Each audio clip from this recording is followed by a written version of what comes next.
Hello and welcome to vlog number 3. This is like my third take. I've got a new audio setup, so hopefully you can tell the difference in my microphone. I've got this like really weird sort of cube filled with sound dampeners, you know, like the big egg carton looking foam things. I'm hoping it's going to make things sound better. This is like my cheaper way of improving sound quality without investing in a microphone, which I do intend to do at some point, but money's not at the best spot right now. So we move and we just make do with what we can. So this is my push workout. This is one that you've actually seen before. Starting with lateral raises again. Still experiencing a bit of shoulder pain. Still not fitting on any of the benches. So I actually decided to do these stood up. And getting a bit freer with the form, and it feels quite good to get my traps involved. I wonder if there's something to do with my shoulder issue that's related to the trap. Maybe the trap's a bit tight, so maybe just getting it moving more and actually sort of shrugging up as I do my lateral raises is going to help alleviate some of that pain. Then we've gone into a Nautilus chest press, the pin loaded one, same again as last week. So this is kind of a bit of a lower chest bias. We're leaning back quite a bit. There's a big sort of thoracic extension in the spine, and we're pushing with a really sort of narrow grip and elbows quite close to the body.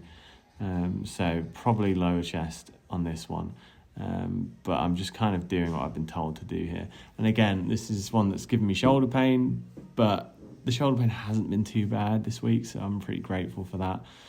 Anyone out there who experiences shoulder pain probably knows what it's like. Like some days you get good days, some days bad days, and this was a medium day, I guess.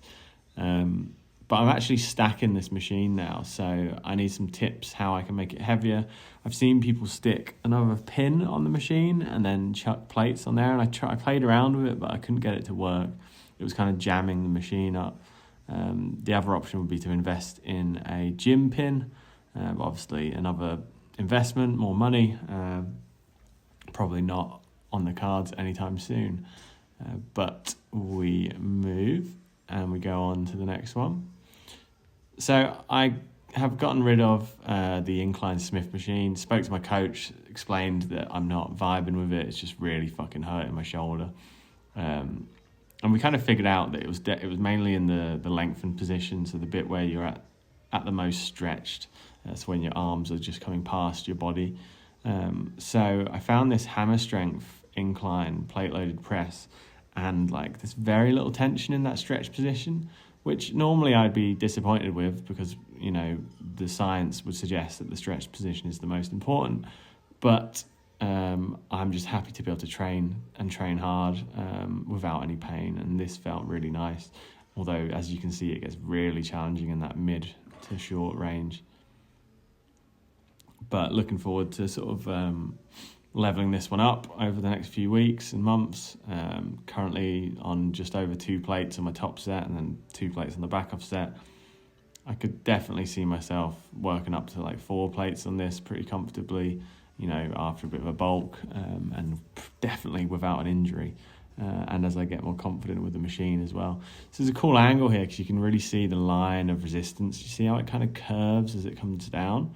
And what we want to do here is try and keep that forearm parallel with that line. So you see how my forearm sort of stays stacked underneath my wrist the whole time, following that sort of curve of the machine. That's just going to keep tension on the chest and away from the triceps. But yeah, again here we're starting to struggle, that mid to short, and there I go, sort of pussied out a little bit. I think if someone's with me there shouting at me, maybe I get another rep there. So now we've got the dip machine, which I think you saw in like a portrait video the other week. But here we have it in all its glory in landscape, cinema view in 4K.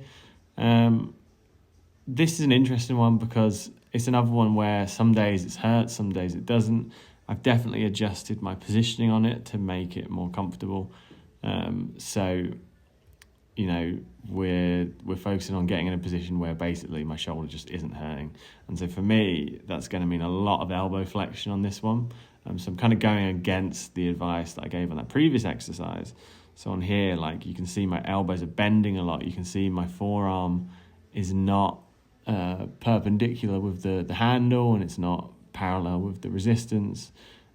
But it just means it's taking a bit of stress off that shoulder.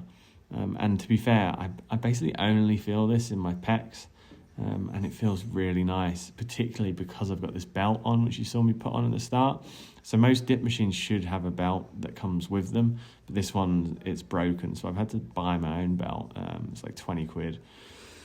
That was from, I don't know where that was from. You'd have to, if you want to know, leave a comment and I'll find it. And moving swiftly on, we've got the behind the body cuffed cable lateral raise, which is a nice mouthful. I absolutely adore this exercise when I don't have a shoulder issue. It's just not feeling great at the moment. Mainly just that I can't really go heavy on it. I can't do many reps. It just feels really limited. But you can see how we try and line it up. So it's coming behind the body, really close to your butt cheek.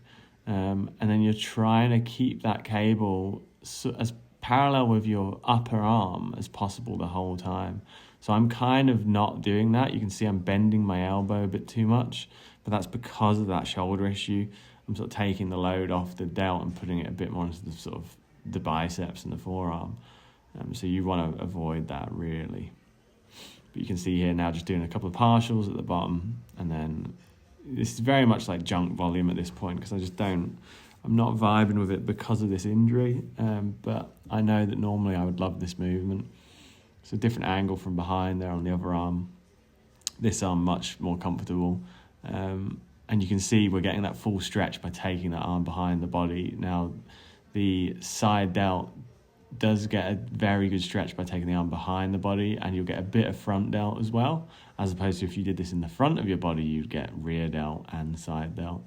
But notice the height of the cable stack. It's like wrist height when my arm is behind my body, which is going to give me that big stretch in the lengthened position. You could even maybe try it a little bit higher.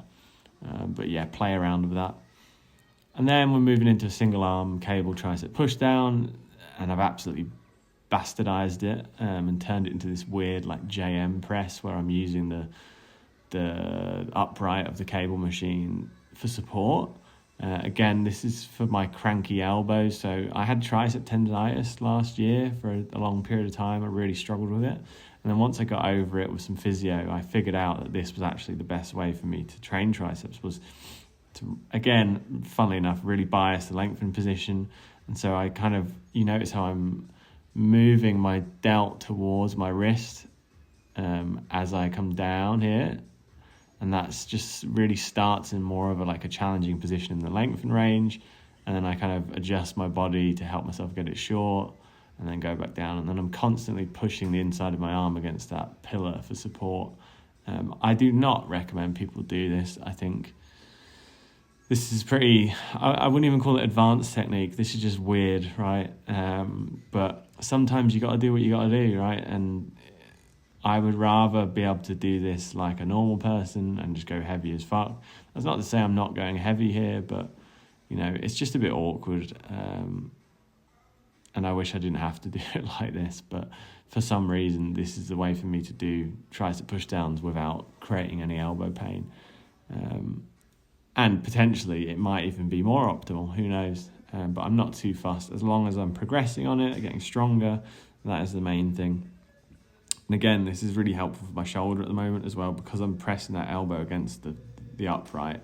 I'm not having to stabilize the arm with my delt as you would normally. I think this is the final exercise, so we've done quite well here. And now we've just got an overhead tricep exercise. So pretty common for, if you're doing like a push workout, for you to do one tricep exercise where your arm is side next to your body, and one where your arm is over your body or overhead. This is a really cool machine, really difficult in the short position. So that's when the arm is fully straightened. And again, one where I have experienced a bit of elbow pain, but I really want to keep trying with this one, because I just know that if if I can do this, get strong on it and not have elbow pain, then I'll certainly get bigger triceps, because it's just so good from a bodybuilding perspective. You know, the way that the machine goes in an arc, you know, really matches the strength curve and profile of the arm, the tricep, and just the stability from all the pads and the seat and stuff. So, you know, definitely one for the optimal bros. You could do this just with a cable behind your body, stood up, one arm at a time.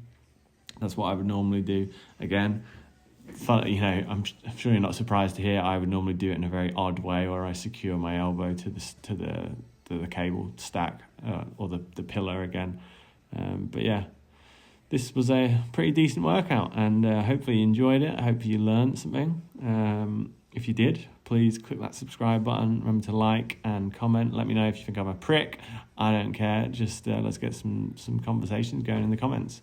And I'll see you guys in the next one. Peace out.